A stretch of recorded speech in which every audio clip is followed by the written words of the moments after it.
হে everyone, আসসালামু আলাইকুম, welcome back to my blog. তো আজকে বিকালে আমি আর আমার মোটো ভাই বের হয়েছিলাম গোসারহাট যাওয়ার উদ্দেশ্যে। তো গোসারহাট কেন যাচ্ছি এটা না হয় পরেই বলি, আগে আপনারা এখানকার ভিউটা উপভোগ করুন। আমরা এখন যে ব্রিজটার উপরে আছি এটাকে সাইখা ব্রিজ বলা হয়, অনেকে এটাকে মাইজারা ব্রিজও বলে থাকে। যারা শরীয়তপুরের আছেন তারা নিশ্চয়ই এটা চিনবেন, আর অবশ্যই একবার হলেও এই সাইখা ব্রিজে ঘুরে যাবেন। তো এই পরিবেশটাকে উপভোগ করার জন্য আমরা কিন্তু ভ্যানে করেই রওনা দিয়েছিলাম। ভিডিওর মাধ্যমে এই পরিবেশটাকে আমি কতটা তুলে ধরতে পারবো আমি জানি না, কিন্তু বিশ্বাস করুন আপনারা যদি বাস্তবে এই পরিবেশটা দেখতেন তাহলে বলতেন অসাধারণ, সত্যি অসাধারণ এই পরিবেশ। আসলে বাস্তবে কোনো কিছু না দেখলে না সত্যিই বোঝা যায় না। এই গ্রামের মাঝখানে এই রাস্তাঘাট সব কিছু মিলে গ্রামের পরিবেশ যে কত সুন্দর সেটা গ্রামে না আসলে আসলেই বোঝা যায় না। আপনারা যদি গ্রামীণ পরিবেশের একসাথে অনেক কিছু উপভোগ করতে চান বা পুরোটাই উপভোগ করতে চান তাহলে অবশ্যই একবার শরীয়তপুর এসে ঘুরে যাবেন।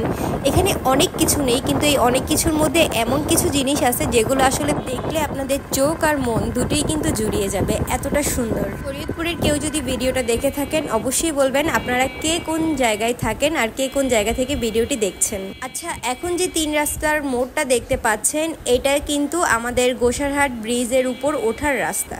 গোসারহাট ব্রিজটা যে নদীর উপরে করা হয়েছে সেই নদীর নাম হচ্ছে জয়ন্তী নদী। আমাদের দক্ষিণ অঞ্চলের মানুষের সাথে একমাত্র যোগাযোগের সবচেয়ে সুন্দর ব্যবস্থা হচ্ছে এই গোসারহাট ব্রিজ। এই ব্রিজটা না হলে আসলে যোগাযোগ অসম্পূর্ণ ছিল, তখন সবার যাতায়াত কিন্তু নদীপথেই হতো, নৌকা বা ট্রলার দ্বারা।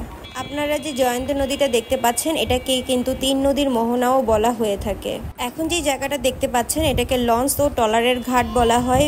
আমাদের বরিশাল, ডামুড্যা বা চাঁদপুর যে অঞ্চলগুলো আছে সেখানকার লঞ্চগুলো কিন্তু এসে এখানেই থামে। এই যে ঢালটা দেখতে পাচ্ছেন 3 মুখের ঢাল, এখান থেকে উঠলেই বা হাতের বামেই কিন্তু আমাদের গোসারহাট বটতলা। এই বটতলাটা কিন্তু অনেক পুরনো আর এই বট গাছটাও কিন্তু অনেক পুরনো।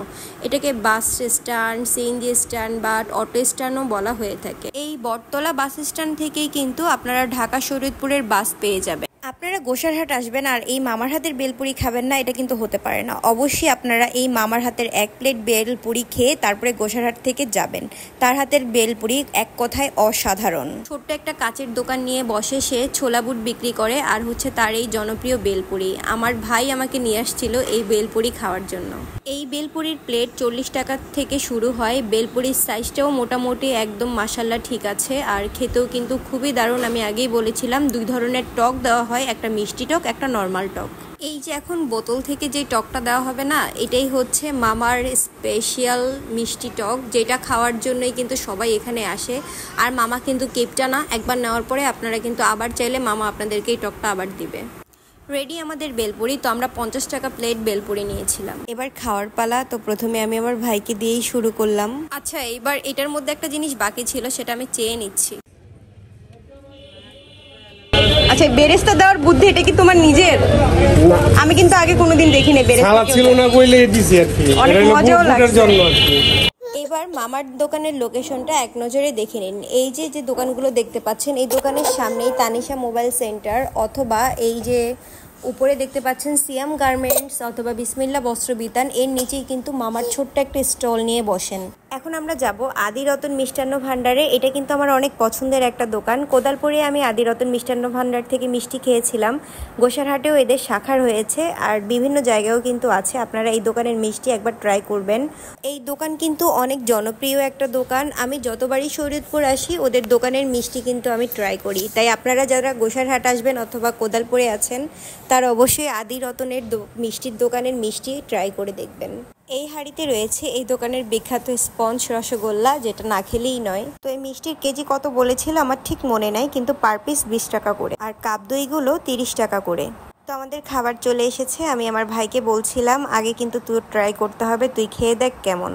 আচ্ছা, মিষ্টি না দই আপনাদের কোনটা পছন্দ অবশ্যই নিচে কিন্তু কমেন্ট করে জানাবেন। আমার কিন্তু মিষ্টি আর দই দুইটাই খুব পছন্দের, তবে মিষ্টিটা একটু বেশি পছন্দের। মিষ্টির দোকান থেকে বের হওয়ার পর অনেকখানি হেঁটে আসলে আপনারা বিশাল বড় একটি মাঠ পেয়ে যাবেন। এই মাঠে কিন্তু গরু ছাগলের হাট বসে। তো আমরা এখান দিয়ে হেঁটে হেঁটে যাচ্ছিলাম, হঠাৎ করে কোনায় এই দোকানটার দিকে নজর গেল। এটা হচ্ছে ইয়াম্মি টি স্টোর।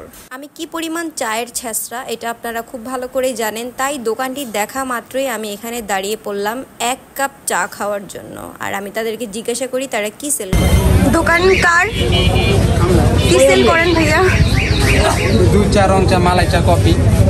আচ্ছা, মালাই চা কত? মালাই চা 30 টাকা। আর দুধ চা? দুধ চা 10 টাকা, 20 টাকা, স্পেশাল 20 টাকা।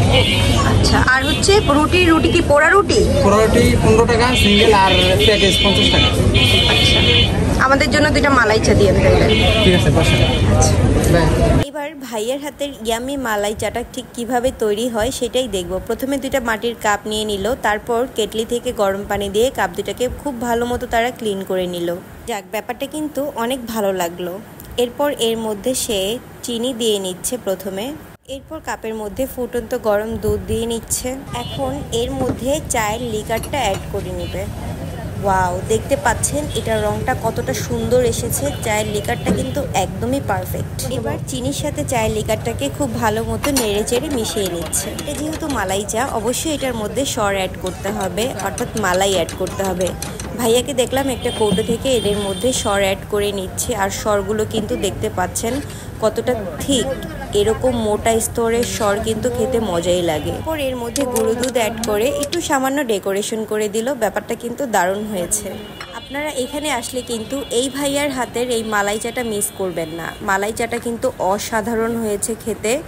আমি খেতে খেতেই বলছিলাম এটা কিন্তু অনেক মজা হয়েছে। চা প্রেমিকদের জন্য পারফেক্ট একটা মালাই চা এটা। তো লোকেশনটা আমি আরেকবার দেখিয়ে দিচ্ছি। আপনারা এই গরুরহাট মাঠের কোনায় আসলেই এই ভাইয়ার স্টলটা পেয়ে যাবেন। তো চা খেতে খেতে আজকের ভিডিও এখানেই শেষ করছি। ভিডিওটি কেমন লেগেছে অবশ্যই নিচে কমেন্ট করে জানাবেন। আর আমার মেহেরও ঘুম থেকে উঠে গেছে ঠিক যাওয়ার সময়।